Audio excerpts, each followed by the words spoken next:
नमस्कार साथियों, स्वागत है आपका ऑनलाइन स्टडी ग्रुप में। आज की क्लास अत्यंत महत्वपूर्ण क्लास होगी। इसके अंतर्गत आरबीआई के कार्य और आरबीआई द्वारा जो साख नियंत्रण के लिए विभिन्न उपकरणों का इस्तेमाल किया जाता है, जैसे CRR, SLR, repo, reverse repo, bank दर, एमएसएफ दर, इन पर एक विस्तृत चर्चा की जाएगी ताकि जिन लोगों को यहाँ पर समझ के स्तर पर समस्या है उसको दूर करने का पूरा प्रयास होगा। जो लोग चैनल पर नए हैं उनको बताना चाहते हैं कि आरबीआई के संदर्भ में जो बेसिक इंफॉर्मेशन है वो एक सेपरेट क्लास में, जिसमें भारत में बैंकिंग क्षेत्र का उद्भव और विकास बताया गया है, उसमें अलग से इसको विस्तृत तौर पे बताया जा चुका है। आज की क्लास में आरबीआई के प्रैक्टिकल इंफॉर्मेशन को देखेंगे। तो चलिए प्रारंभ करते हैं आज की क्लास। इसमें जो सबसे पहला टॉपिक है वो है आरबीआई के कार्य। याद रखिएगा, नोटों का निर्गमन करना। सरकार के बैंकर के तौर पर आरबीआई कार्य करती है। बैंकों के बैंक के रूप में कार्य करना, यह किसका कार्य है? आरबीआई का कार्य। यहां पर एक प्रश्न बनता है कि बैंकों के बैंक के रूप में कौन कार्य करता है, तो आपका सीधा जवाब होगा आरबीआई। साख का नियंत्रण करना। साख का अर्थ होता है ऋण, यानी ऋण नियंत्रण का कार्य कौन करता है? आरबीआई के द्वारा किया जाता है। अब आइए जरा देखते हैं कि इस केंद्रीय बैंक के द्वारा जो साख का नियंत्रण किया जाता है वो किन विधियों के द्वारा होता है। तो याद रखिएगा, इसके लिए दो विधियां काम करती हैं। एक होती है मात्रात्मक विधि, इसको परिमाणात्मक नियंत्रण भी कहा जाता है, और दूसरा होता है गुणात्मक, जिसको आप चयनात्मक नियंत्रण भी कहते हैं। इन दो विधियों के माध्यम से केंद्रीय बैंक साख का नियंत्रण करती है। जरा समझिए चार्ट के माध्यम से कि परिमाणात्मक अर्थात जो मात्रात्मक साख नियंत्रण है उसके अंतर्गत कौन कौन से उपकरण आते हैं। इसमें बैंक दर, एमएसएफ दर, खुला बाजार की क्रियाएं जिसमें शेयर बाजार की शेयरों की खरीद बिक्री, रेपो दर, रिवर्स रेपो दर, सीआरआर, एसएलआर, और जो चयनात्मक और गुणात्मक साख नियंत्रण है उसके अंतर्गत न्यूनतम सीमा का निर्धारण, नैतिक दबाव एवं सलाह, साख मानदंड का निर्धारण। ये तीन उपकरण चयनात्मक अर्थात गुणात्मक साख नियंत्रण के अंतर्गत आते हैं। आगे चलिए इस पर डिटेल चर्चा करते हैं। यदि बात की जाए मात्रात्मक साख नियंत्रण की, तो मात्रात्मक साख नियंत्रण के तहत आरबीआई अर्थव्यवस्था में एक समान रूप से बिना किसी भेदभाव के सभी क्षेत्रों में साख सृजन को प्रभावित करता है। किसके अंतर्गत? मात्रात्मक साख नियंत्रण के अंतर्गत। यदि बात की जाए गुणात्मक साख नियंत्रण की, तो गुणात्मक साख नियंत्रण के लिए किसी क्षेत्र विशेष में साख का नियंत्रण किया जाता है, इसमें पूरी अर्थव्यवस्था में नहीं। यानी अगर पूरी अर्थव्यवस्था में एक समान रूप से बिना किसी भेदभाव के साख सृजन को प्रभावित करना हो, यानी उसको नियंत्रित करना हो, तो मात्रात्मक साख नियंत्रण, और किसी क्षेत्र विशेष में यदि साख का नियंत्रण करना हो तो गुणात्मक साख नियंत्रण होता है। आइए जरा तरलता नियंत्रण के उपकरण पर चर्चा करें। तरलता नियंत्रण का मतलब यह होता है कि पैसे के फ्लो पर जो नियंत्रण है उसके लिए क्या उपाय हैं। इसमें सबसे पहला आता है सीआरआर। सीआरआर का जो हिंदी में फुल फॉर्म है वो है नकद आरक्षित अनुपात। इसको इंग्लिश में कैश रिजर्व रेशियो कहते हैं। याद रखिएगा, सीआरआर का मतलब क्या होता है, समझिए जरा। अपनी सभी जमाओं में मांग जमा और सावधि जमा शामिल है।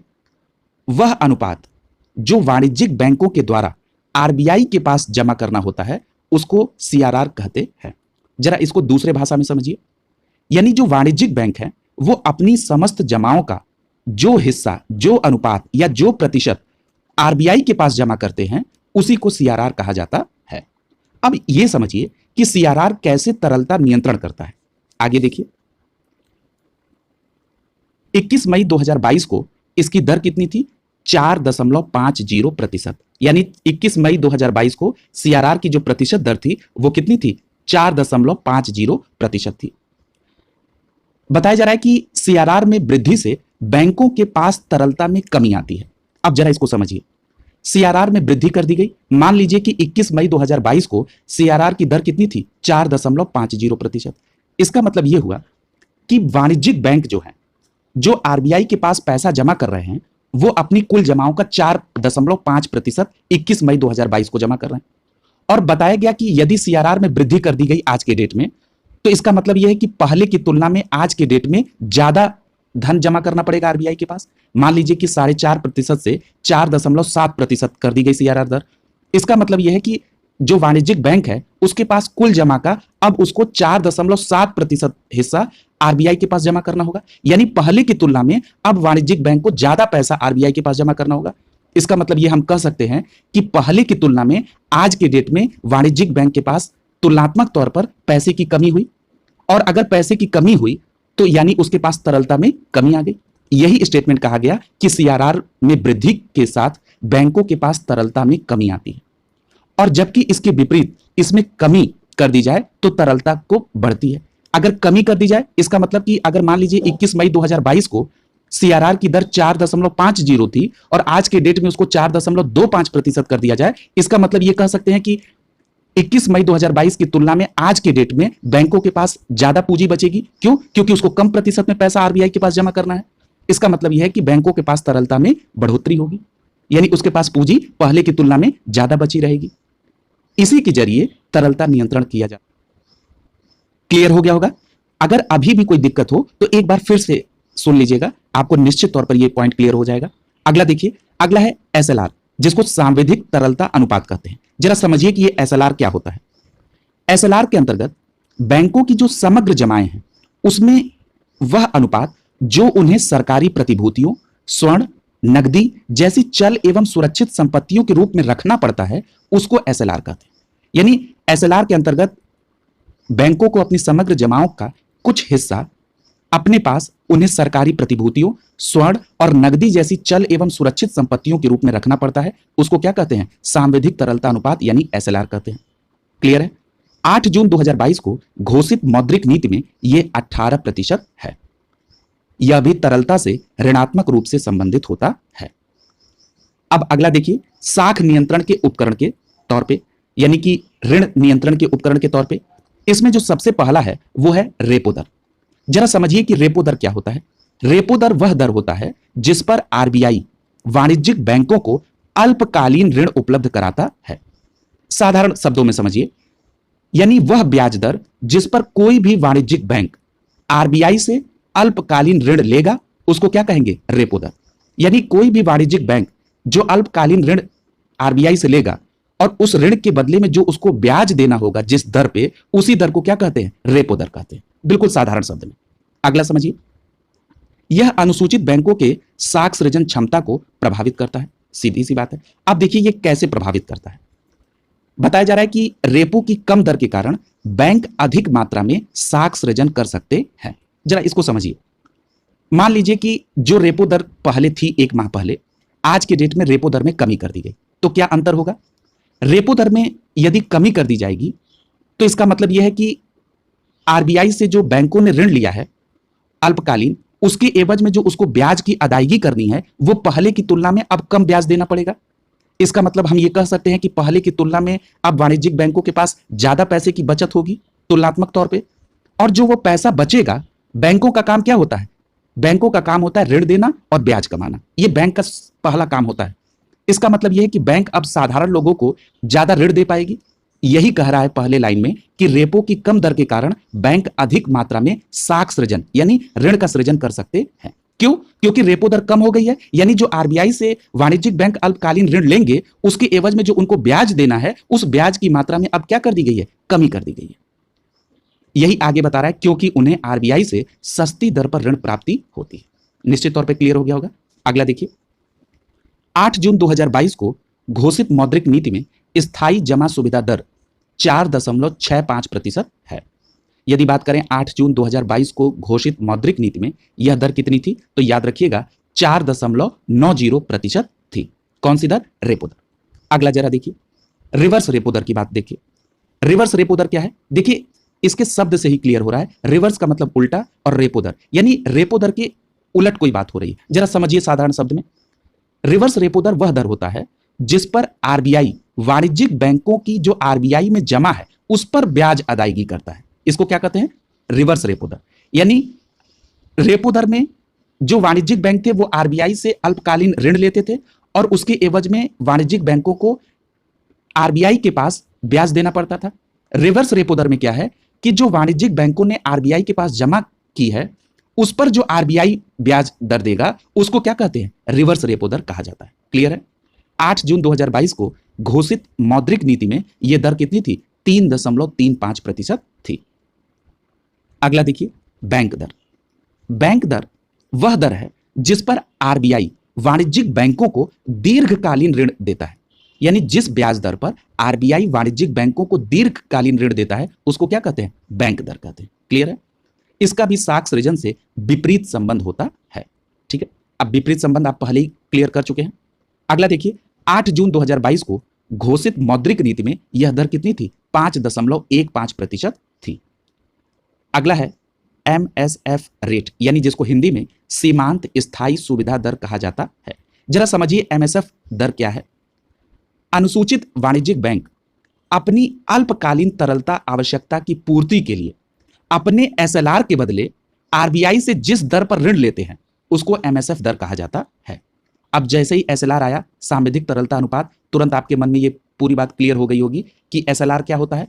हमने आपको ये बताया है कि SLR का मतलब ये होता है कि बैंकों की जो समग्र जमाएं हैं उसका वह अनुपात जो उन्हें सरकारी प्रतिभूतियों, स्वर्ण, नकदी जैसी चल एवं सुरक्षित संपत्ति के रूप में रखना होता है उसको क्या कहते हैं? SLR कहते हैं।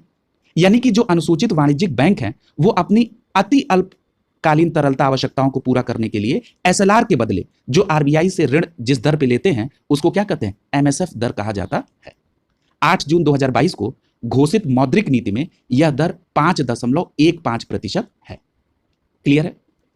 क्षेत्रीय ग्रामीण बैंक के बारे में पूर्व की क्लास जिसमें भारत में बैंकिंग क्षेत्र का उद्भव एवं विकास है उसमें इसको डिटेल में बताया जा चुका है, इसलिए यहां पर बहुत समय नहीं लूंगा। केवल रिवीजन के लिए बता दें कि क्षेत्रीय ग्रामीण बैंक की स्थापना 1975 में हुई और इन बैंकों में 50% पूंजी केंद्र सरकार की, 35% पूंजी वाणिज्यिक बैंक की और 15% पूंजी संबंधित राज्य सरकार की लगी होती है।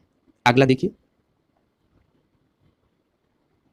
और इसका जो क्षेत्रीय ग्रामीण बैंक होता है इसका क्या काम होता है? ये ग्रामीण वित्त हेतु समर्थित संस्था है। ठीक है, अब आइए जो महत्वपूर्ण टॉपिक है वो है सहकारी बैंक। बहुत इंपॉर्टेंट है और यहीं से जो सहकारी बैंक के 3 स्तर होते हैं यहीं से आपके यहां प्रश्न बनना प्रारंभ हो जाते हैं। जरा समझिए कैसे। जो राज्य स्तर पर सहकारी बैंक होते हैं उनको राज्य सहकारी बैंक कहा जाता है और जो जिले स्तर पर सहकारी बैंक होते हैं उनको केंद्रीय सहकारी बैंक कहा जाता है। यहीं से प्रश्न बनता है, पूछा जाता है कि जिले स्तर पे जो सहकारी बैंक होता है उसको क्या कहा जाता है। एक ऑप्शन में लिखा रहेगा केंद्रीय सहकारी बैंक, आपका सही जवाब वही होगा। यदि बात करें स्थानीय स्तर पर तो याद रखिएगा प्राथमिक सहकारी साख संगठन के तौर पे उस सहकारी बैंक को जाना जाता है जो स्थानीय स्तर पर होता है। क्लियर है? यानी सहकारी बैंक के 3 स्तर हैं। अगला देखिए, यहां एक बात और याद रखिएगा, जो राज्य सहकारी बैंक है यानी जो राज्य स्तर पे राज्य सहकारी बैंक है ये उपभोक्ताओं से सीधे जुड़े नहीं होते हैं, बल्कि ये जो शेष दोनों स्तर के बैंक हैं, जो जिला स्तर पर बैंक और जो स्थानीय स्तर पर सहकारी बैंक हैं, इन बैंकों का विनियमन करते हैं तथा इनका पुनर्वित्त पोषण करते हैं। कौन? राज्य सहकारी बैंक। अगला देखिए, अगला पॉइंट काफी महत्वपूर्ण है, आपकी परीक्षाओं में कई बार पूछा जा चुका है। यदि आपसे पूछा जाए कि कृषि में जो दीर्घकालीन ऋण है ये किसके द्वारा प्रदान किया जाता है तो आपका सीधा जवाब होगा भूमि विकास बैंकों के द्वारा कृषि में दीर्घकालीन ऋण प्रदान किए जाते हैं। अगला प्रश्न पूछा जाए कि भारत का जो औद्योगिक वित्त निगम है जिसको शॉर्ट फॉर्म में IFCI कहते हैं ये किस प्रकार कार्य करता है और इसकी स्थापना कब हुई थी? तो याद रखिएगा ये जो औद्योगिक वित्त निगम है यानी IFCI ये एक गैर वित्तीय कंपनी है, यानी गैर बैंकिंग वित्तीय कंपनी है और ये विविध उद्योगों को उनकी वृद्धि के लिए वित्तीय सहायता प्रदान करती है। यानी IFCI एक गैर बैंकिंग वित्तीय कंपनी है और ये विभिन्न उद्योगों के वृद्धि के लिए वित्तीय सहायता प्रदान करती है। और याद रखिएगा औद्योगिक वित्त निगम यानी IFCI की स्थापना 1948 में हुई थी। अगला देखिए, पूछा जाए कि ICICI का फुल फॉर्म क्या है और इसकी स्थापना कब हुई थी? यह भी प्रश्न आपके यहां पर कई बार पूछा जा चुका है। तो याद रखिएगा ICICI का जो हिंदी में फुल फॉर्म है वो है भारतीय औद्योगिक ऋण तथा निवेश निगम। यदि इंग्लिश में इसका फुल फॉर्म देखें तो industrial credit and investment corporation of India. यदि बात की जाए ICICI की स्थापना की तो याद रखिएगा ICICI की स्थापना 1955 में की गई थी। अगला प्रश्न देखिए, पूछा जाएगा कि IDBI का फुल फॉर्म क्या है? तो याद रखिएगा IDBI को हिंदी में भारतीय औद्योगिक विकास बैंक कहते हैं और इंग्लिश में IDBI को industrial development bank of India के नाम से जाना जाता है। यदि पूछा जाए कि IDBI की स्थापना कब हुई थी तो याद रखिएगा जुलाई 1964 में IDBI की स्थापना हुई थी। अगला प्रश्न पूछा जाएगा UTI का फुल फॉर्म क्या है? तो आपका जवाब होगा हिंदी में UTI को भारतीय यूनिट ट्रस्ट कहते हैं और इंग्लिश में यूनिट ट्रस्ट ऑफ इंडिया के नाम से यूटीआई को जाना जाता है। यदि पूछा जाए यूटीआई की स्थापना, तो आपका जवाब होगा 1964 में यूटीआई की स्थापना हुई थी। अगला देखिए, यदि आपसे पूछा जाए कि सेंसेक्स, बीएसई और निफ्टी क्या है, किससे संबंधित है, तो आपका जवाब होगा ये शेयर बाजार से संबंधित है। अगला प्रश्न पूछा जाए कि नाबार्ड का फुल फॉर्म क्या है और ये किस क्षेत्र की संस्था है, तो आपका पहला जवाब होगा नाबार्ड को हिंदी में राष्ट्रीय कृषि एवं ग्रामीण विकास बैंक कहते हैं और नाबार्ड का इंग्लिश में full form national bank for agriculture and rural development है। यदि बात करें नाबार्ड के कार्य की, तो याद रखिएगा भारत में कृषि क्षेत्र को वित्त प्रदान करने वाली यह सर्वोच्च संस्था है। यदि बात की जाए नाबार्ड की स्थापना की, तो याद रखिएगा यह प्रश्न बहुत बार पूछा जा चुका है। 12 जुलाई 1982 को नाबार्ड की स्थापना हुई और इसका मुख्यालय मुंबई में स्थित है। अगला प्रश्न है, पूछा जा रहा है किसान क्रेडिट कार्ड योजना की शुरुआत कब की गई थी, तो याद रखिएगा अगस्त 1998 में किसान क्रेडिट कार्ड योजना की शुरुआत की गई थी। एक बात और याद रखिएगा कि ये जो किसान क्रेडिट कार्ड है, इसकी प्रबंधन की इकाई कौन थी, नाबार्ड, यानी किसान क्रेडिट कार्ड प्रबंधन की इकाई नाबार्ड है। अगला प्रश्न पूछा जा रहा है कि सिडबी की स्थापना कब हुई थी, तो पहली बात कि यहां पर आपको सिडबी का फुल फॉर्म याद रखना होगा। इसका फुल फॉर्म है भारतीय लघु उद्योग विकास बैंक। यदि पूछा जाए कि सिडबी की स्थापना कब हुई थी, तब आपका जवाब होगा 2 अप्रैल 1990 को सिडबी की स्थापना हुई थी। अगला प्रश्न देखिए, पूछ रहा है कि देश में सर्वप्रथम 5 क्षेत्रीय बैंक कब स्थापित हुए थे, तो याद रखिएगा 2 अक्टूबर 1975 को देश में सर्वप्रथम 5 क्षेत्रीय बैंक स्थापित किए गए थे। कब? 2 अक्टूबर 1975 को। अगला प्रश्न पूछा जाएगा कि भारत में मुद्रा की दशमलव प्रणाली प्रचलन में कब आई, तो याद रखिएगा 1957 में भारत में मुद्रा की दशमलव प्रणाली प्रचलन में आई। अगला प्रश्न पूछा जाए कि national stock exchange of India की स्थापना कब हुई थी, तो आपका जवाब होगा 1992 में national stock exchange of India की स्थापना हुई थी। अगला प्रश्न देखिए, पूछा जाए कि निक्की क्या है, तो याद रखिएगा निक्की टोक्यो स्टॉक एक्सचेंज का स्टॉक मूल्य सूचकांक है। यह कई बार पूछा जा चुका है। अगला है बीएसई क्या है, तो याद रखिएगा बीएसई भारत का सबसे पुराना स्टॉक एक्सचेंज है। याद रखिएगा बीएसई का full form Bombay stock exchange है। और यदि पूछा जाए कि बॉम्बे स्टॉक एक्सचेंज यानी बीएसई की स्थापना कब हुई थी, तब आपका जवाब होगा 1875 में। अगला प्रश्न देखिए, अगले प्रश्न में पूछा जा रहा है ये जो बीएसई यानी बॉम्बे स्टॉक एक्सचेंज है, इसके संवेदी सूचकांक को संक्षिप्त में क्या कहा जाता है, तो याद रखिएगा बॉम्बे स्टॉक एक्सचेंज के संवेदी सूचकांक को संक्षिप्त रूप में सेंसेक्स कहा जाता है। अगला प्रश्न पूछ रहा है बंबई शेयर बाजार यानी जो बॉम्बे स्टॉक एक्सचेंज यानी बीएसई है, ये कहां पर स्थित है, तो याद रखिएगा दलाल स्ट्रीट मुंबई यानी महाराष्ट्र राज्य में स्थित है। अगला प्रश्न पूछ रहा है कि भारत में मुद्रा स्फीति के प्राक्कलन की माप किसके द्वारा होती है, तो याद रखिएगा उपभोक्ता मूल्य सूचकांक संयुक्त के द्वारा भारत में मुद्रा स्फीति प्राक्कलन की माप होती है। अब यहां पर एक प्रश्न और पूछा जा सकता है या आपके दिमाग में एक प्रश्न और आ सकता है कि मुद्रा स्फीति क्या होती है, तो संक्षिप्त में जान लीजिए, जब मुद्रा के मूल्य में कमी होने से सामान्य मूल्य स्तर बढ़ जाता है तो इसे मुद्रा स्फीति कहा जाता है। एक बात और याद रखिएगा, मुद्रा स्फीति का मतलब ही मुद्रा प्रसार होता है, ठीक है, यानी मुद्रा स्फीति को मुद्रा प्रसार भी कहा जाता है। और एक शब्द और आता है मुद्रा स्फीति के अलावा, अवमूल्यन। अवमूल्यन का आशय क्या है, जब कोई भी देश अपनी मुद्रा के बाह्य मूल्य को किसी अन्य देश की मुद्रा के सापेक्ष जानबूझकर कम कर दे तो उसको क्या कहते हैं, अवमूल्यन कहा जाता है। याद रखिएगा भारत में अब तक अवमूल्यन 3 बार हो चुका है, एक 1949 में, दूसरा 1966 में और तीसरा 1991 में। यह बात आपको यहां पर बेसिक समझ होनी चाहिए, ठीक है, क्लियर हो गया होगा। यानी कि जो मुद्रा स्फीति का जो प्राक्कलन है भारत में, वो उपभोक्ता मूल्य सूचकांक के जरिए होता है, यानी सीपीआई कंबाइंड के जरिए। अगला देखिए, पूछा जा रहा है कि स्फीति की दर और बेरोजगारी की दर के बीच एक विलोम संबंध पाया जाता है। यह किसने कहा, तो याद रखिएगा A.W. फिलिप्स ने स्फीति दर और बेरोजगारी दर के बीच विलोम संबंध पाया था, ठीक है, याद रखेंगे किसके द्वारा, A.W. फिलिप्स। अगला देखिए, पूछ रहा है कि स्टेट बैंक ऑफ इंडिया को छोड़कर भारत में सार्वजनिक क्षेत्र के बैंक कितने हैं, तो याद रखिएगा 11। अगला है सार्वजनिक क्षेत्र के बैंकों में सबसे बड़ा व्यापारिक बैंक कौन सा है? तो आपका सीधा जवाब होगा state bank of India, SBI. अगला देखिए, पूछ रहा है वर्तमान में इसके चेयरमैन कौन है? तो दिनेश कुमार खारा। अगला देखिए, पूछ रहा है कि वो भारत का पहला बैंक कौन है जिसने चीन में अपनी प्रथम शाखा खोली? तो आपका जवाब होगा भारतीय स्टेट बैंक अर्थात एसबीआई। अगला प्रश्न पूछ रहा है भारत का निजी क्षेत्र का तीसरा सबसे बड़ा बैंक कौन सा है जो चीन में सर्वप्रथम अपनी शाखा स्थापित की? तो याद रखिएगा, एक्सिस बैंक ने संघाई चीन में अपनी सर्वप्रथम शाखा स्थापित की और यह भारत का निजी क्षेत्र का तीसरा सबसे बड़ा बैंक है।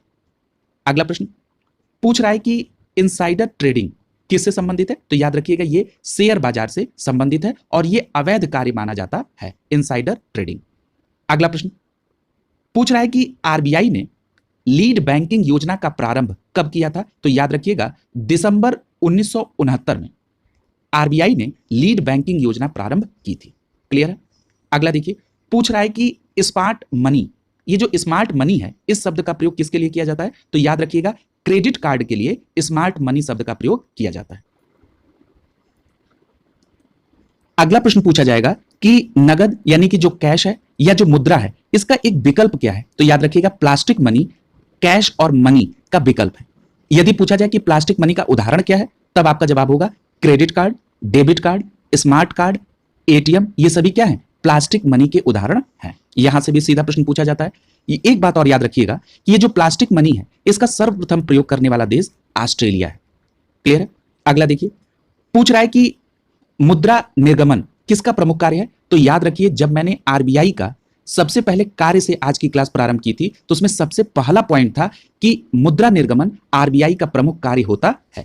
ठीक है, मैंने आपको बताया था कि मुद्रा निर्गमन अर्थात नोटों का निर्गमन, इसके अलावा सरकारों के बैंकर के रूप में आरबीआई कार्य करता है। मैंने बताया था कि बैंकों के बैंक के तौर पे आरबीआई कार्य करता है और साख अर्थात ऋण का नियंत्रण भी आरबीआई करता है। याद रखेंगे इसको। अगला है पीएलआर यानी प्रधान उधारी दर क्या होता है? तो याद रखिएगा, पीएलआर वह ब्याज दर है जिस पर बैंक अपने सर्वप्रिय यानी विश्वसनीय ग्राहकों को ऋण प्रदान करता है। अगला देखिए, यहां पर कुछ बैंकों के स्थापना वर्ष के बारे में दिया है और यहां से सीधे प्रश्न भी पूछा जाता है। यदि पूछा जाए भारतीय स्टेट बैंक की स्थापना कब हुई, तो याद रखिएगा 1955 में भारतीय स्टेट बैंक की स्थापना हुई थी। दूसरा पॉइंट है क्षेत्रीय ग्रामीण बैंक की, तो याद रखिएगा 1975 में क्षेत्रीय ग्रामीण बैंक की स्थापना हुई थी। नाबार्ड की स्थापना 1982 में और सिडबी की स्थापना 1990 में हुई थी। यहां पर एक प्रश्न और पूछा जाता है, यदि आपसे पूछा जाए कि सेबी की स्थापना कब हुई थी, यह भी प्रश्न कई बार पूछा है, इसको भी एड ऑन कर लीजिएगा। सेबी का पहली बात फुल फॉर्म जान लीजिए। सेबी का हिंदी में फुल फॉर्म होता है भारतीय प्रतिभूति एवं विनिमय बोर्ड, यानी securities and exchange board of India. यह होता है सेबी का फुल फॉर्म। और याद रखिएगा, सेबी की स्थापना 12 अप्रैल 1992 को हुई थी। यह बात भी आप याद रखेंगे। अगला प्रश्न देखिए, पूछा जा रहा है M3 बराबर क्या होता है? तो याद रखिएगा, M1 में जब व्यावसायिक बैंकों की सावधिक जमाएं ऐड कर दी जाए, यानी जब M1 में टाइम डिपॉजिट जमा हो जाता है, तो वो M3 के इक्वल होता है। यदि इन प्रश्नों में कोई समस्या होती होगी तो इसको एक सेपरेट क्लास में, चूंकि ये अलग से एक बहुत डिटेल टॉपिक है, इसको अलग से एक सेपरेट क्लास में इसको कवर करा दिया जाएगा, ताकि यहां पर भी जो आपकी समस्या है वो भी दूर हो जाएगी। अगला देखिए, यहां पर पूछ रहा है रेपो दर क्या है? अभी चर्चा हुई है, वह ब्याज दर जिस पर आरबीआई वाणिज्यिक बैंकों को अल्प अवधि का ऋण प्रदान करता है, उसे कहते हैं रेपो दर। रिवर्स रेपो दर क्या होता है? रिवर्स रेपो दर वह दर है जो जिस दर पर आरबीआई वाणिज्यिक बैंकों को उनकी आरबीआई के पास जो जमाएं हैं उस पर जो ब्याज देता है, उसको कहते हैं रिवर्स रेपो दर। अगला है, पूछ रहा है कि भारत में मुद्रा और साख नियंत्रण का कार्य कौन करता है? तो अभी आपने पढ़ा, आरबीआई अर्थात भारतीय रिजर्व बैंक के द्वारा भारत में मुद्रा एवं साख का नियंत्रण होता है। देखिए, यहां से प्रश्न बहुत बनता है और यहां पर एक बात और पूछी जा रही है कि जो मुद्रा एवं साख का नियंत्रण आरबीआई के द्वारा होता है, यह किस उपाय के तहत आता है? तो याद रखिएगा, यह आरबीआई का परिमाणात्मक अर्थात गुणात्मक उपाय है। ठीक है, अभी आपने इसको चार्ट के माध्यम से भी देखा था। अगला देखिए,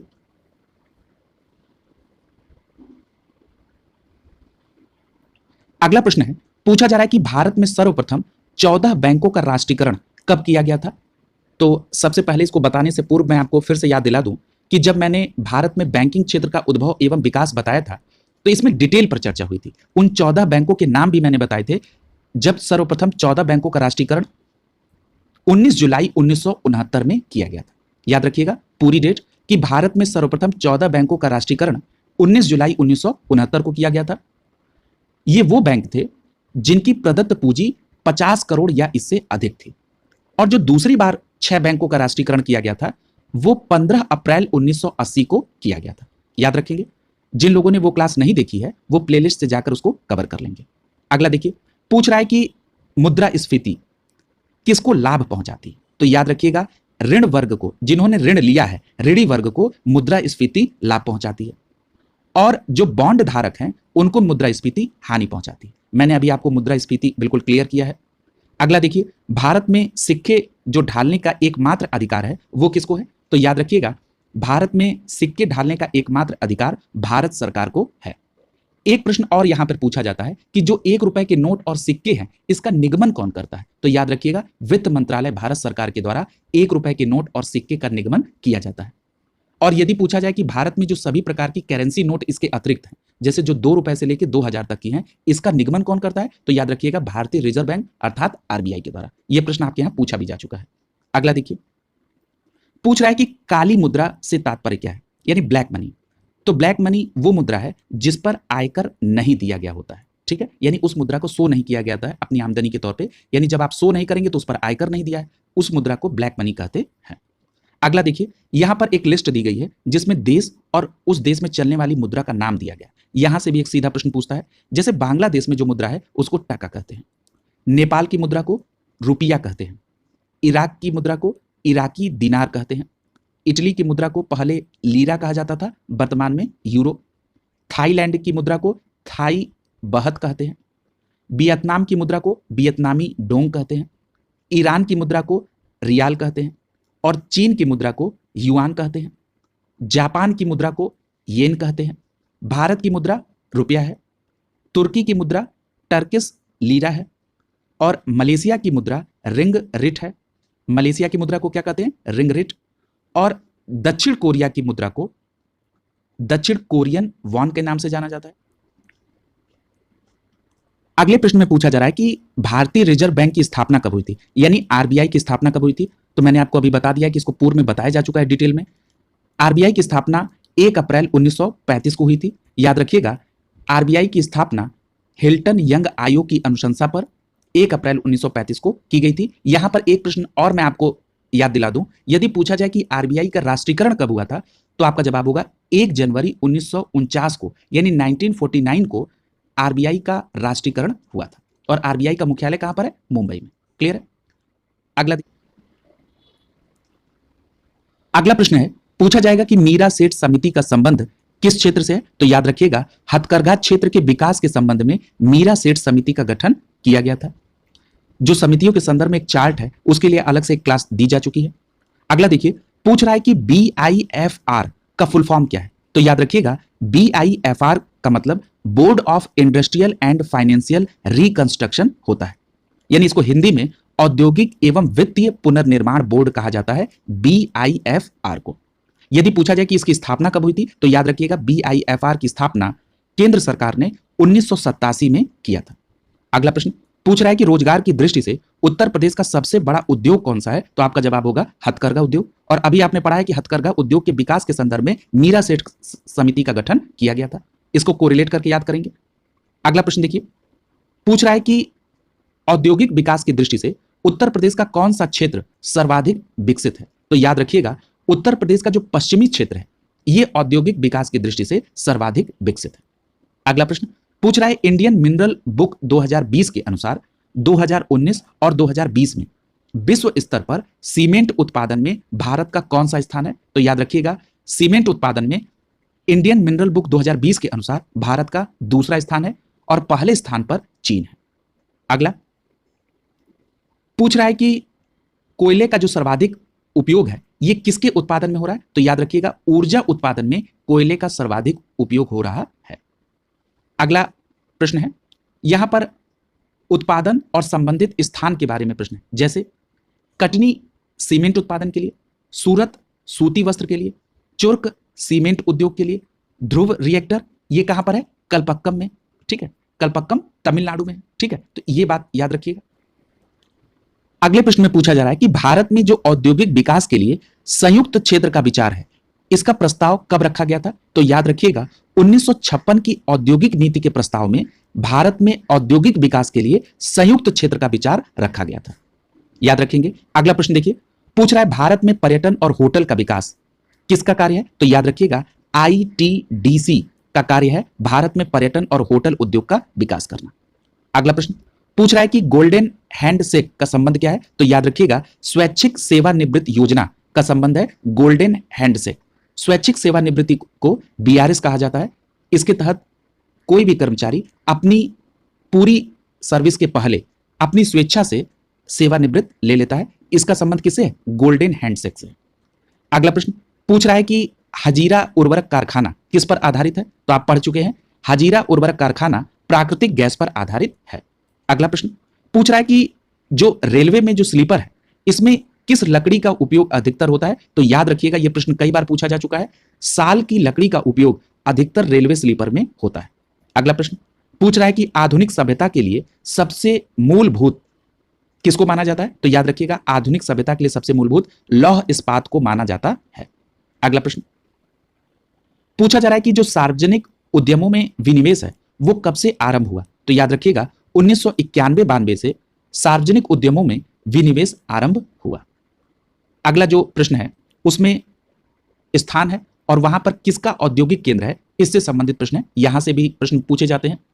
यदि पूछा जाए कि विशाखापत्तनम जो कि आंध्र प्रदेश में है, यहां पर किसका औद्योगिक केंद्र है? तो याद रखिएगा पोत निर्माण का। मुरी जो कि झारखंड में है, यहां पर एल्यूमिनियम से संबंधित। गुड़गांव जिसको आप गुरुग्राम नाम रख दिया गया है, जो कि हरियाणा राज्य में है, यहां पर मोटर गाड़ियां। पनकी उत्तर प्रदेश में है, ये उर्वरक के लिए प्रसिद्ध है। इसी प्रकार यदि बात की जाए कोयंबटूर की, तो कोयंबटूर सूती वस्त्र उद्योग के लिए। राउरकेला लौह इस्पात के लिए, यह प्रश्न पूछा गया अभी हाल ही में। कपूरथला रेल डिब्बा के लिए। बरौनी तेल शोधन के लिए। सिंगरौली जो कि मध्य प्रदेश में कोयला के लिए। कजरहट जो कि चुनार उत्तर प्रदेश में है, सीमेंट के लिए। कजरहट कहां पर है? चुनार उत्तर प्रदेश में, सीमेंट के लिए। अगला है कोयली, ये बड़ोदरा गुजरात में तेल शोधन के लिए। और आनंद जो है गुजरात में दूध के लिए है, यहां पर अमूल दूध का बहुत बड़ा प्लांट है। अगला देखिए, पूछा जा रहा है कि जो ग्रामीण युवक है उनके नियोजनीयता को बढ़ाने के लिए कौन सी योजना शुरू की गई? तो याद रखिएगा दीनदयाल उपाध्याय ग्रामीण कौशल योजना। यह ग्रामीण युवकों की नियोजनशीलता को बढ़ाने के लिए, यानी उनके कौशल को बढ़ाने के लिए यह योजना शुरू की गई, दीनदयाल उपाध्याय ग्रामीण कौशल योजना। अगला प्रश्न पूछा जा रहा है कि केंद्र सरकार के व्यय की सबसे बड़ी मद कौन सी है? तो याद रखिएगा ब्याज अदायगी केंद्र सरकार की व्यय की सबसे बड़ी मद है, यानी सबसे ज्यादा जो खर्च है केंद्र सरकार का वो ब्याज अदायगी में होता है। अगला पूछ रहा है कि मौद्रिक नीति कौन बनाता है? तो अभी आपने पढ़ा भारतीय रिजर्व बैंक अर्थात जो आरबीआई है, ये मौद्रिक नीति बनाता है। अगला प्रश्न पूछ रहा है कि केंद्र और राज्यों के मध्य जो राजस्व और वित्त संसाधनों का बंटवारा है वो कौन करता है? तो याद रखिएगा वित्त आयोग के द्वारा केंद्र और राज्यों के मध्य राजस्व और वित्तीय संसाधनों का बंटवारा किया जाता है। अगला प्रश्न पूछा जा रहा है कि आर्थिक समीक्षा किसके द्वारा तैयार की जाती है? यह भी प्रश्न कई बार पूछा जा चुका है। याद रखिएगा वित्त मंत्रालय के द्वारा आर्थिक समीक्षा तैयार की जाती है। आप सभी को पता है कि जो आर्थिक समीक्षा रिपोर्ट है वो बजट के एक दिन पूर्व वित्त मंत्री के द्वारा प्रस्तुत भी की जाती है। अगला देखिए, पूछ रहा है कि राजकोषीय नीति जो है ये किससे संबंधित है? तो याद रखिएगा बजट सरकार की राजकोषीय नीति से संबंधित है। पूछा जा रहा है कि भारत में व्यय कर लगाने का सुझाव सर्वप्रथम किसके द्वारा दिया गया था? तो याद रखिएगा कॉल्डोर ने सर्वप्रथम भारत में व्यय कर लगाने का सुझाव दिया था। क्या नाम है? कॉल्डोर। अगला प्रश्न देखिए, पूछा जा रहा है कि पैन कार्ड किसके द्वारा जारी किया जाने वाला कार्ड है? तो याद रखिएगा आयकर विभाग पैन कार्ड जारी करता है और पैन कार्ड पर व्यक्ति का नाम, जन्मतिथि और पैन नंबर अंकित होता है। एक बात याद रखिएगा, आप सभी को पता है कि पैन कार्ड व्यक्ति के पते को प्रमाणित नहीं करता है और पैन कार्ड पर व्यक्ति का एड्रेस नहीं लिखा होता है। अगला प्रश्न देखिए, पूछ रहा है कि 15वें वित्त आयोग के अध्यक्ष के रूप में किसको नियुक्त किया गया? तो याद रखिएगा एनके सिंह को 15वें वित्त आयोग के अध्यक्ष के रूप में नियुक्त किया गया। अगला प्रश्न है, पूछा जा रहा है कि प्राथमिक घाटे को प्राप्त करने के लिए क्या किया जाएगा? यानी अगर हमको प्राथमिक घाटा प्राप्त करना हो या मालूम करना हो कि कितना प्राथमिक घाटा है तो उसके लिए क्या करना होगा? तो जो राजकोषीय घाटा है उसमें से ब्याज अदायगी का जो अमाउंट है उसको घटा दीजिए, तो आपको प्राथमिक घाटा पता चलेगा। देखिए अगले प्रश्न में ये सूत्र के तौर पे दिया भी है कि प्राथमिक घाटा बराबर राजकोषीय घाटा माइनस ब्याज अदायगी। अब यहां पर आपको ये एक बात पता चल गई कि प्राथमिक घाटा अगर पता करना है तो राजकोषीय घाटे में से जो ब्याज अदायगी का अमाउंट है उसको घटा दिया जाए। लेकिन एक प्रश्न आपके दिमाग में आ रहा होगा कि ये राजकोषीय घाटा क्या होता है। तो यहां पर मैं राजकोषीय घाटा और राजस्व घाटा दोनों कोरिलेट करके आपको बताता हूं। बिल्कुल साधारण शब्दों में ये समझिए कि जो राजकोषीय घाटा होता है ये सरकार का जो कुल आय है और कुल व्यय है उसका अंतर है। यानी अगर मैं साधारण शब्दों में कहूं तो सरकार द्वारा अपने खर्च को पूरा करने के लिए जो कुल उधार लिया जाता है, जो कुल उधार दर्शाया जाता है, वही राजकोषीय घाटा है। यानी सरकार द्वारा जो कुल खर्च है वो कुल आय से ज्यादा है और उसकी पूर्ति के लिए जो सरकार के द्वारा उधार लिया जाता है वही राजकोषीय घाटा होता है। यदि बात की जाए राजस्व घाटे की, तो जो राजस्व व्यय है और जो राजस्व प्राप्ति है उसका अंतर होता है राजस्व घाटा। यानी जो राजस्व आय जितना होना था उससे ज्यादा राजस्व व्यय हो गया। यानी इसके द्वारा सरकार की जो मौजूदा आमदनी है और जो मौजूदा खर्च है इसका पता चलता है राजस्व घाटे के जरिए। अगला प्रश्न है बजटीय घाटा क्या होता है। तो याद रखिएगा सरकार ने जो बजट के दौरान कुल आय का अनुमान लगाया था उससे ज्यादा कुल व्यय हो जाए तो उसको क्या कहते हैं, बजटीय घाटा कहा जाता है। अगला है राजस्व घाटा। अभी हमने आपको बताया कि राजस्व व्यय राजस्व प्राप्ति से ज्यादा हो जाए तो इसको क्या कहते हैं, राजस्व घाटा कहा जाता है। अगला देखिए पूछ रहा है कि सभी घाटों में सर्वाधिक बड़ा कौन होता है। तो याद रखिएगा राजकोषीय घाटा सभी घाटों में सर्वाधिक बड़ा होता है क्योंकि ये कुल आय और कुल व्यय का अंतर होता है। अगला देखिए पूछ रहा है कि स्टाम्प शुल्क का जो आरोपण है यानी जो स्टाम्प शुल्क लगाया जाता है ये किसके द्वारा लगाया जाता है। तो याद रखिएगा केंद्र सरकार स्टाम्प शुल्क लगाती है। लेकिन अगर ये पूछा जाए कि उस शुल्क का संग्रह कौन करता है या उस पर व्यय कौन करता है तो याद रखिएगा राज्य सरकार। यानी अगर पूछा जाए कि स्टाम्प शुल्क का आरोपण तब आपका जवाब होगा केंद्र सरकार। यदि पूछा जाए कि स्टाम्प शुल्क का संग्रहण और विनियोजन अर्थात व्यय कौन करता है तो याद रखिएगा राज्य सरकार। अगला प्रश्न पूछ रहा है कि सीमा शुल्क और निगम कर ये किसके द्वारा लगाया जाता है और उद्ग्रहित किया जाता है। तो याद रखिएगा संघीय सरकार यानी केंद्र सरकार के द्वारा सीमा शुल्क और निगम कर को लगाया जाता है और उद्ग्रहित किया जाता है। याद रखिएगा राज्य सरकारों का बिक्री कर पर अनन्य रूप से अधिकार होता है। अगला प्रश्न पूछ रहा है कि संपत्ति कर, भू राजस्व कर, उपहार कर, जोत कर पर किसका अधिकार होता है। तो बिल्कुल क्लियर कट याद रखिएगा यह प्रश्न कई बार पूछा जा चुका है। राज्य सरकार का संपत्ति कर, भू राजस्व कर, उपहार कर और जोत कर पर अधिकार होता है। अगला प्रश्न देखिए अगला प्रश्न है पूछा जा रहा है कि आयकर, संपत्ति कर और संपदा शुल्क किस प्रकार का कर है। तो आपका जवाब होगा आयकर, संपत्ति कर और संपदा शुल्क प्रत्यक्ष कर है। क्यों, क्योंकि इसका जो करापात है अर्थात इंसिडेंस है और जो इसका कराघात है यानी जो इसका इंपैक्ट है वो दोनों एक ही व्यक्ति पर पड़ता है, इसलिए ये कैसे कर है, प्रत्यक्ष कर है। अगला प्रश्न पूछ रहा है जो बिक्री कर में जो कर है ये किस पर लगता है। तो याद रखिएगा बिक्री कर में कर विक्रेता पर लगता है लेकिन अंततः वो क्रेता के द्वारा अदा किया जाता है। यानी कि यहां पर कराघात और करापात दो अलग अलग लोगों पर लग रहा है। इसका मतलब यह है कि बिक्री कर अप्रत्यक्ष कर है। ठीक, अगला देखिए पूछ रहा है कि मॉड वैट अर्थात जो संशोधित मूल्य वर्धित कर है इसका संबंध किससे है। तो याद रखिएगा उत्पाद कर से वैट का संबंध है। अगला देखिए पूछ रहा है कि वैट यानी वैल्यू एडेड टैक्स यानी मूल्य आधारित कर किस पर प्रणाली पर आधारित है। तो याद रखिएगा बहु बिंदु लक्ष्य आधारित कर प्रणाली है। अगला प्रश्न पूछ रहा है कि सेवा कर किस प्रकार का कर है। तो याद रखिएगा सेवा कर अप्रत्यक्ष कर है और इसकी संस्तुति किसके द्वारा की गई थी। तो याद रखिएगा चेलैया समिति की संस्तुति पर 1994-95 में वित्तीय वर्ष की अवधि में सेवा कर को लगाया गया था। अगला देखिए पूछ रहा है कि भारत में सर्वप्रथम मूल्य वर्धित कर अर्थात वैट लगाने वाला राज्य कौन था। तो याद रखिएगा हरियाणा ने वर्ष 2003 में भारत में सबसे पहले वैट लागू किया था। अगला देखिए पूछ रहा है कि आयकर किस पर लगाने वाला कर है। तो याद रखिएगा व्यक्तिगत आय पर लगने वाले कर को आयकर कहा जाता है। अगला प्रश्न पूछ रहा है कि उत्तर प्रदेश में बिक्री कर को क्या कहा जाता है। तो याद रखिएगा उत्तर प्रदेश में बिक्री कर को व्यापार कर कहा जाता है। अगला प्रश्न पूछ रहा है कि केंद्र सरकार द्वारा आयात या निर्यात पर लगने वाला कर क्या होता है। तो याद रखिएगा उसको सीमा शुल्क कहा जाता है यानी इंग्लिश में उसको कस्टम ड्यूटी कहा जाता है जो केंद्र सरकार द्वारा आयात या निर्यात पर लगाया जाता है। अगला देखिए, पूछ रहा है कि उत्पाद शुल्क क्या है। तो याद रखिएगा, देश में उत्पादित की जाने वाली वस्तुओं पर जो शुल्क लगाया जाता है उसको उत्पाद शुल्क कहते हैं, और इस प्रकार उत्पाद शुल्क एक वस्तु कर है।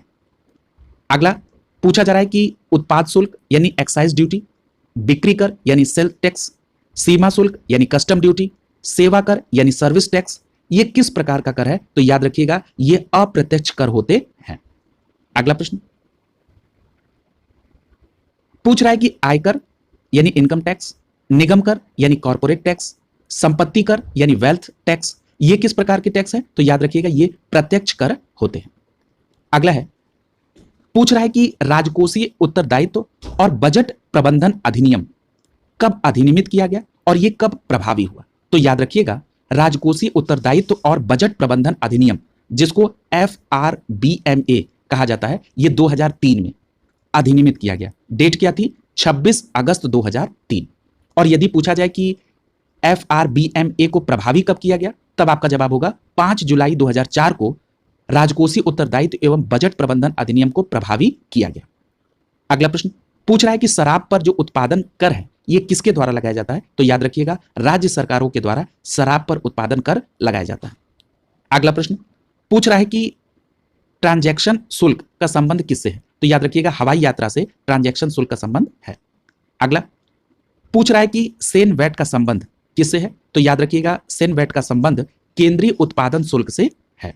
अगला प्रश्न, यहां पर वित्त आयोग और उनके अध्यक्ष दिया गया है। यह प्रश्न कई बार पूछा जाता है। अगर पूछा जाए कि प्रथम वित्त आयोग के अध्यक्ष कौन थे, तो आपका जवाब होगा केसी नियोगी। यदि पूछा जाए कि 9वें वित्त आयोग के अध्यक्ष कौन थे, तब आपका जवाब होगा NKP साल्वे। यदि पूछा जाए कि 10वें वित्त आयोग के अध्यक्ष, तो जवाब होगा केसी पंत। 11वें वित्त आयोग के अध्यक्ष AM खुसरो। 12वें वित्त आयोग के अध्यक्ष C रंगराजन। 13वें वित्त आयोग के अध्यक्ष विजय केलकर। 14वें वित्त आयोग के अध्यक्ष YV रेड्डी और 15वें वित्त आयोग के अध्यक्ष NK सिंह। इनके बारे में अभी आपने पढ़ा भी था।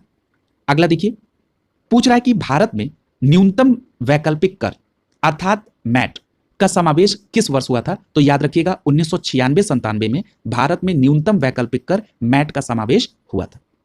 अगला प्रश्न पूछ रहा है कि चेलैया समिति का संबंध किससे है। तो याद रखिएगा, प्रत्यक्ष एवं अप्रत्यक्ष कर में सुधार से संबंध है चेलैया समिति का। यह प्रश्न कई बार पूछा जा चुका है।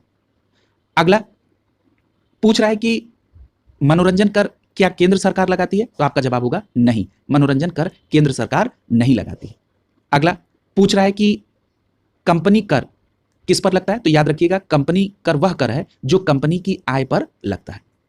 अगला प्रश्न पूछ रहा है कि 2 शब्द हैं, ये किससे संबंधित हैं। एक है बुल और एक है बियर। याद रखिएगा, बुल और बियर शब्द शेयर बाजार से जुड़े हैं। अगला है, भारत के शेयर बाजार के कार्य को कौन नियंत्रित करता है। तो आपका सही जवाब क्या होगा, भारत के जो शेयर बाजार है उसको सेबी नियंत्रित करता है। ठीक है, और मैंने अभी आपको एक प्रश्न के एक्सप्लेनेशन में सेबी के बारे में बताया भी था कि सेबी की स्थापना 12 अप्रैल 1992 को हुई थी। और एक बात और याद रखिएगा, सेबी का फुल फॉर्म होता है भारतीय प्रतिभूति एवं विनिमय बोर्ड, यानी इंग्लिश में इसको कहते हैं securities and exchange board of India. और याद रखिएगा, यदि आपसे यह पूछा जाए कि भारतीय प्रतिभूति एवं विनिमय बोर्ड अधिनियम कब, तब आपका जवाब होगा 1992 में। ठीक है, और ये क्या करती है, शेयर बाजार के कार्य पर नियंत्रण करती है। अगला देखिए, पूछ रहा है कि भारतीय रुपए को किस वर्ष से चालू खाते में परिवर्तनीय बनाया गया। तो आपका जवाब होगा मार्च 1994 से भारतीय रुपए को चालू खाते में परिवर्तनीय बनाया गया। अगला प्रश्न है, पूछ रहा है कि मौद्रिक नीति का निर्माण कौन करता है। तो यह प्रश्न कई बार पूछा भी जा चुका है, कई बार आप पढ़ भी चुके हैं कि RBI के द्वारा। अगला प्रश्न है, पूछ रहा है कि IRDAI यानी जो भारतीय बीमा विनियामक एवं विकास प्राधिकरण है, इसका गठन किस लिए किया गया। तो याद रखिएगा, सरकार ने बीमा व्यवसाय के नियमन के लिए IRDAI अर्थात भारतीय बीमा विनियामक एवं विकास प्राधिकरण की स्थापना की थी। अगला प्रश्न, यदि पूछा जाए कि भारतीय जीवन बीमा निगम की स्थापना कब हुई, तब आपका जवाब होगा 1956 में भारतीय जीवन बीमा निगम यानी LIC की स्थापना हुई थी। अगला प्रश्न पूछा जा रहा है कि एस्च्यूरीज शब्द का संबंध किस क्षेत्र से है। तो याद रखिएगा, बीमा क्षेत्र से संबंधित है एस्च्यूरीज। एक एस्च्यूरी आती है ज्योग्राफी में, ठीक है, वहां से इसको कोरिलेट नहीं करना है। ये एस्च्यूरीज जो है ये बीमा क्षेत्र से संबंधित। अगला प्रश्न है, पूछा जा रहा है कि बधुआ मजदूरी उन्मूलन अधिनियम कब पारित किया गया और यह कब से प्रभावी माना जाएगा। तो याद रखिएगा, बधुआ मजदूर उन्मूलन अधिनियम 1976 में पारित किया गया और जो इसका गजट प्रस्तुत किया गया उसमें बताया गया कि यह अधिनियम 25 अक्टूबर 1975 से प्रभावी होगा। यह बात याद रखेंगे, यहां कोई भी कंफ्यूजन नहीं है, बिल्कुल क्लियर कट है कि बधुआ मजदूरी उन्मूलन अधिनियम 1976 में पारित हुआ और इस अधिनियम को 25 अक्टूबर 1975 से प्रभावी माना गया। यदि मैं आपको यहां से संविधान से कोरिलेट करूं तो मैं अगर यह पूछूं कि यह जो बधुआ मजदूर उन्मूलन अधिनियम है यह किस अनुच्छेद के अनुरूप लागू किया गया, तब आपका जवाब होगा अनुच्छेद 23, जो कि आपका संवैधानिक अधिकार है। इसमें क्या कहा गया है कि मनुष्य के अवैध व्यापार, बेगार और जबरन मजदूरी नहीं कराई जा सकेगी, उसी के अनुरूप बधुआ मजदूरी उन्मूलन अधिनियम 1976 पारित किया गया। क्लियर है। अगला देखिए, इसी तरह से आपको कोरिलेट करके समझना होगा। अगला प्रश्न देखिए, पूछा जा रहा है कि भारत में जो छिपी यानी जो प्रच्छन्न बेरोजगारी है यह किस क्षेत्र में सर्वाधिक है। तो याद रखिएगा, भारत में छिपी अर्थात जो प्रच्छन्न बेरोजगारी है यह सर्वाधिक कृषि क्षेत्र में पाई जाती है। ये जो प्रच्छन्न या छिपी बेरोजगारी है इसका मतलब यह है कि कृषि, जैसे उदाहरण के लिए जैसे कृषि क्षेत्र में जितने लोग कार्य कर रहे हैं उसमें जितनी आवश्यकता है उससे ज्यादा लोग उसमें कार्यरत हैं, यानी जो अतिरिक्त लोग हैं उसको अगर हटा दिया जाए तो कृषि क्षेत्र में जो उत्पादन हो रहा है उस पर कोई भी प्रभाव नहीं पड़ेगा। इसी को कहा जाता है प्रच्छन्न यानी छिपी हुई बेरोजगारी। अगला देखिए, पूछ रहा है कि भारत निर्माण कार्यक्रम केंद्र सरकार द्वारा कब प्रारंभ किया गया। तो याद रखिएगा, 2005 में भारत निर्माण कार्यक्रम केंद्र सरकार द्वारा प्रारंभ किया गया और भारत निर्माण कार्यक्रम में ग्रामीण क्षेत्र में विद्युत, सड़क, पेयजल, दूरसंचार, सिंचाई और निर्धन आवास का निर्माण शामिल है। अगला प्रश्न देखिए, पूछ रहा है कि किस राज्य ने सबसे पहले 1 रुपए में 1 किलो चावल योजना की शुरुआत की थी। तो याद रखिएगा, तमिलनाडु राज्य ने सबसे पहले 1 रुपए में 1 किलो चावल की योजना शुरू की थी। अगला देखिए, पूछ रहा है कि संगम योजना कब प्रारंभ की गई। तो याद रखिएगा, 15 अगस्त 1996 को संगम योजना प्रारंभ की गई। इस प्रकार के जो प्रश्न हैं वो आपके यहां परीक्षाओं में पूछे जाते हैं और यदि आप इसका रिवीजन नहीं करते हैं तो ये प्रश्न गलत हो जाते हैं, जबकि ये प्रश्न कई बार रिपीट भी होते हैं, इसलिए आप इसका ध्यान रखेंगे। अगला पूछ रहा है कि प्रधानमंत्री ग्राम सड़क योजना कब प्रारंभ की गई और इसको प्रारंभ करने का उद्देश्य क्या था। तो याद रखिएगा, 25 दिसंबर 2000 को प्रधानमंत्री ग्राम सड़क योजना प्रारंभ की गई और इसका उद्देश्य गांवों को शहरों से जोड़कर जो ग्रामीण गरीबी है उसका उन्मूलन किया जाए और सामुदायिक जीवन का विकास किया जा सके। यह प्रधानमंत्री ग्राम सड़क योजना का उद्देश्य था। अगला प्रश्न पूछ रहा है कि स्वर्ण जयंती ग्राम स्वरोजगार योजना कब शुरू की गई। यह भी प्रश्न बहुत पॉपुलर है। तो याद रखिएगा, 1 अप्रैल 1999 को स्वर्ण जयंती ग्राम स्वरोजगार योजना प्रारंभ की गई। आगे कुछ योजना और मिशन हैं, उनके प्रारंभ होने के वर्ष है, इसको आप जरूर देख लीजिए।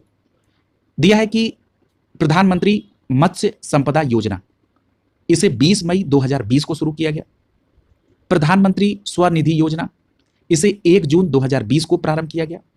यदि पूछा जाए कि सुपोषित मां अभियान, तो याद रखिएगा 29 फरवरी 2020 को प्रारंभ हुआ।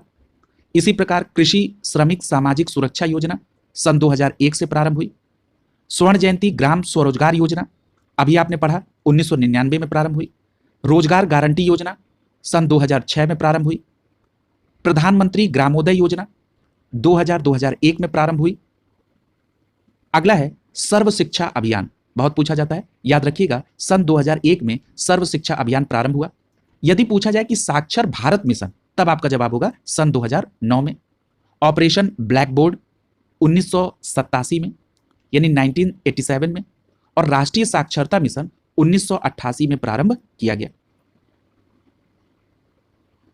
अगला प्रश्न है, पूछा जा रहा है कि राष्ट्रीय ग्रामीण रोजगार गारंटी योजना यह अर्थात NREGS इसको कब प्रारंभ किया गया। तो याद रखिएगा, यहां पर इसको जरा डिटेल में समझिए क्योंकि यह परीक्षा के दृष्टिकोण से बहुत इंपॉर्टेंट है।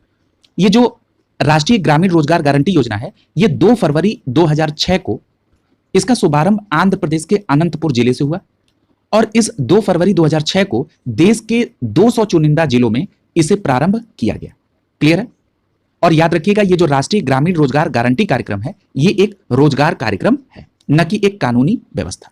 यदि पूछा जाए कि मनरेगा को पूरे जिलों में यानी देश के सभी जिलों में कब लागू किया गया, तो याद रखिएगा 1 अप्रैल 2008 को देश के सभी जिलों में लागू किया गया।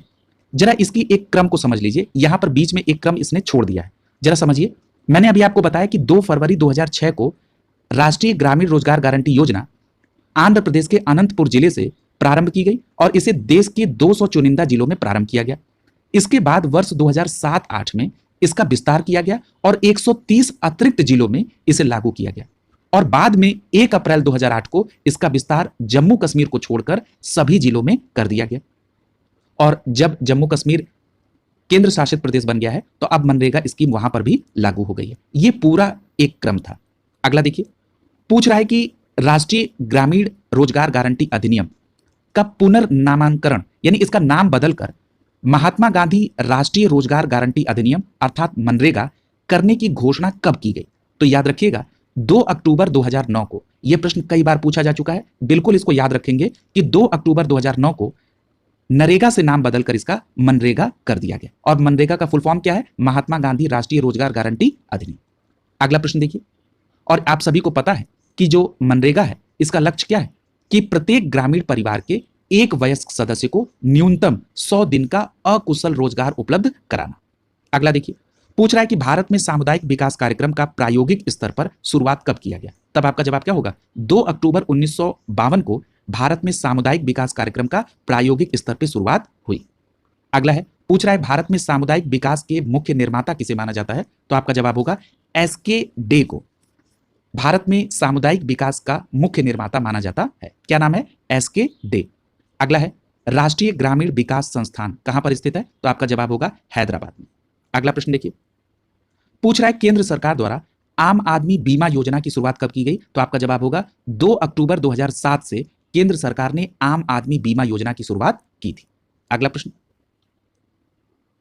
पूछा जा रहा है कि राष्ट्रीय ग्रामीण स्वास्थ्य मिशन कब शुरू किया गया? तो आपका जवाब होगा 12 अप्रैल 2005 से राष्ट्रीय ग्रामीण स्वास्थ्य मिशन की शुरुआत की गई।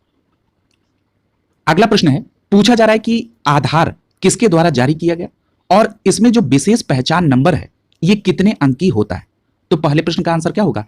आधार यूआईडी अर्थात unique identification authority of India के द्वारा जारी किया गया, यानी यूआईडी के द्वारा प्रवर्तित किया गया।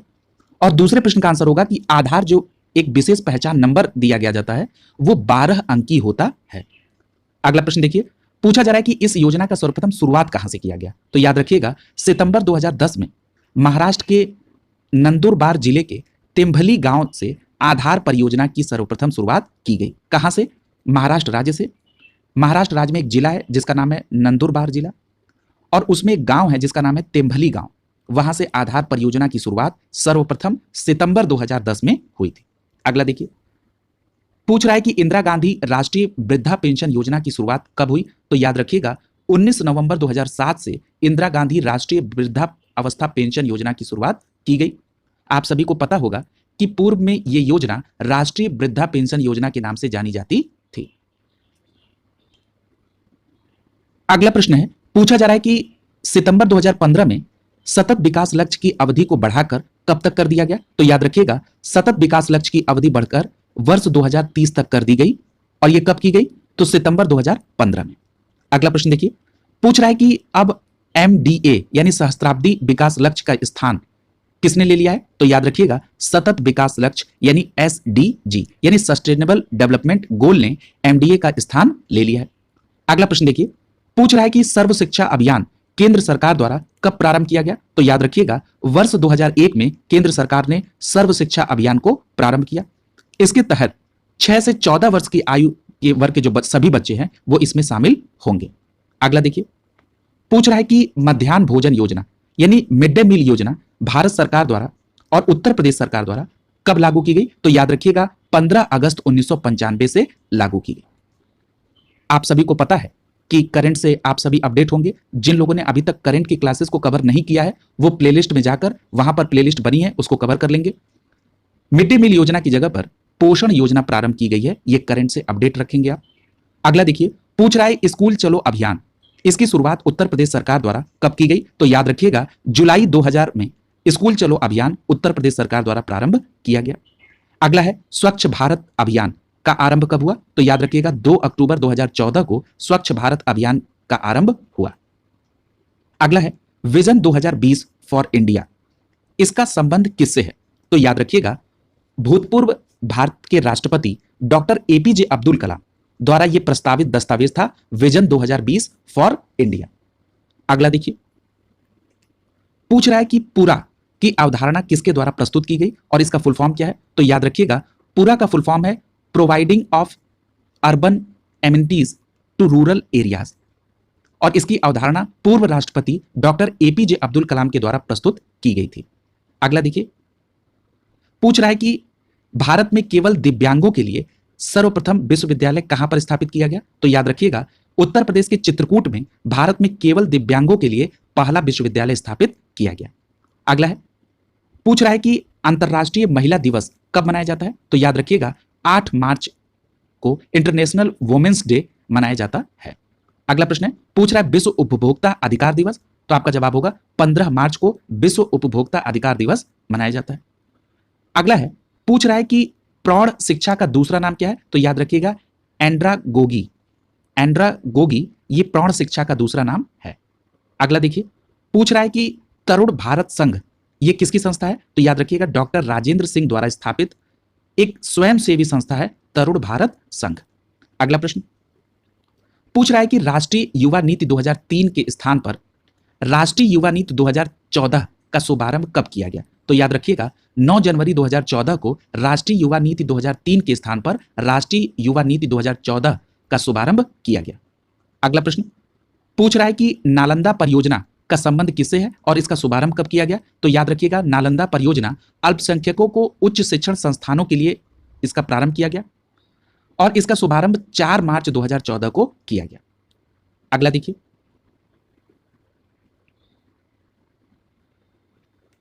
अगला प्रश्न है, नालंदा परियोजना की शुरुआत कहां से की गई? तो याद रखिएगा, अलीगढ़ मुस्लिम विश्वविद्यालय से नालंदा परियोजना की शुरुआत की गई। अगला है, केंद्र सरकार ने बालिका शिशु के लिए कौन सी योजना आरंभ की? तो याद रखिएगा, धन लक्ष्मी योजना केंद्र सरकार ने बालिका शिशु के लिए आरंभ की। इस प्रश्न को ऐसे भी पूछा जा सकता है कि धन लक्ष्मी योजना का संबंध किससे है? तो आपका जवाब होगा बालिका शिशु के लिए, और किसके द्वारा शुरू की गई? तो केंद्र सरकार द्वारा। अगला प्रश्न, पूछ रहा है कि जनपद प्राथमिक शिक्षा कार्यक्रम का आरंभ कब हुआ? तो याद रखिएगा, वर्ष 1994 में जनपद प्राथमिक शिक्षा कार्यक्रम का आरंभ किया गया। अगला प्रश्न, पूछ रहा है कि राष्ट्रीय विकास परिषद, जिसको एनडीसी के नाम से जानते हैं, इसका गठन कब हुआ? तो याद रखिएगा, 6 अगस्त 1952 को राष्ट्रीय विकास परिषद अर्थात एनडीसी का गठन हुआ और इसका प्रमुख कार्य क्या है? तो पंचवर्षीय योजनाओं का अनुमोदन करना, यानी इसका प्रमुख कार्य क्या था? पंचवर्षीय योजनाओं का अनुमोदन करना। अगला है, पूछ रहा है कि वित्त आयोग कैसा निकाय है? तो याद रखिएगा, वित्त आयोग एक संवैधानिक निकाय है, जबकि नीति आयोग एक संवैधानिक निकाय नहीं है। ऐसा क्यों? मैंने आपको कई बार बताया कि जिसका संबंध संविधान के किसी अनुच्छेद से हो वो एक संवैधानिक संस्थान है, जैसे वित्त आयोग अनुच्छेद 280 में, और नीति आयोग का संबंध संवैधानिक नहीं है, यह संविधानेतर संस्थान। अगला प्रश्न है, पूछा जा रहा है कि प्लानिंग एंड द पुअर पुस्तक के लेखक कौन है? तो याद रखिएगा, B.S. मिन्हास ये प्लानिंग एंड द पुअर के लेखक है। क्या नाम है? B.S. मिन्हास। अगला प्रश्न पूछ रहा है, स्वास्थ्य बीमा पोर्टेबिलिटी को कब लागू किया गया? तो याद रखिएगा, 1 अक्टूबर 2011 से स्वास्थ्य बीमा पोर्टेबिलिटी को लागू किया गया। अगला प्रश्न देखिए, पूछा जा रहा है कि कपार्ट का संबंध किससे है? तो याद रखिएगा, कपार्ट का संबंध ग्रामीण कल्याण कार्यक्रमों की सहायता व मूल्यांकन से है। अगला प्रश्न पूछ रहा है, आर्थिक नियोजन किस सूची का विषय है? तो याद रखिएगा, आर्थिक नियोजन समवर्ती सूची का विषय है। यह प्रश्न कई बार पूछा जा चुका है। अगला है, भोजन, काम और उत्पादन का नारा किस पंचवर्षीय योजना में दिया गया? तो याद रखिएगा, भोजन, काम और उत्पादन का नारा 7वीं पंचवर्षीय योजना के तहत दिया गया है। पंचवर्षीय योजनाओं को सेपरेट क्लास में आपको कंप्लीट कराया जा चुका है। Problems of capital formation in under developed countries, इसके लेखक कौन है? तो याद रखिएगा, अर्थशास्त्री रैगनर नर्कसे की पुस्तक है problems of capital formation in under developed countries. अगला देखिए, पूछा जा रहा है कि जुलाई 2013 में योजना आयोग द्वारा जारी गरीबी के नवीनतम आंकड़े के अनुसार 2011-12 में सर्वाधिक गरीबी प्रतिशतता वाला राज्य कौन सा है? तो आपका जवाब होगा छत्तीसगढ़, 39.93%। अगला है, पूछा जा रहा है कि 1 अप्रैल 2015 को विदेशी व्यापार नीति 2015-20 जारी की गई थी। इसे वर्तमान में बढ़ाकर कब तक कर दिया गया है? तो याद रखिएगा, वर्तमान में इसकी अवधि को बढ़ाकर 30 सितंबर 2022 तक के लिए कर दिया गया है। अगला प्रश्न है, पूछा जा रहा है कि अर्थव्यवस्था में सेवाओं के निर्यात को किस प्रकार का निर्यात कहते हैं? तो याद रखिएगा, सेवाओं के निर्यात को अदृश्य निर्यात कहते हैं। अगला प्रश्न, यहां पर देखिए दो प्रश्न बनेंगे। पहला, फेमा का फुल फॉर्म क्या है? और दूसरा प्रश्न बनेगा कि फेमा को फेरा के रूप में कब से लागू कर दिया गया? तो याद रखिएगा, पहले प्रश्न का आंसर होगा फेमा का फुल फॉर्म है फॉरेन एक्सचेंज मैनेजमेंट एक्ट, और दूसरा आंसर क्या होगा? फेमा के स्थान पर फेरा को वर्ष 2002 से पूर्ण रूप से लागू कर दिया गया।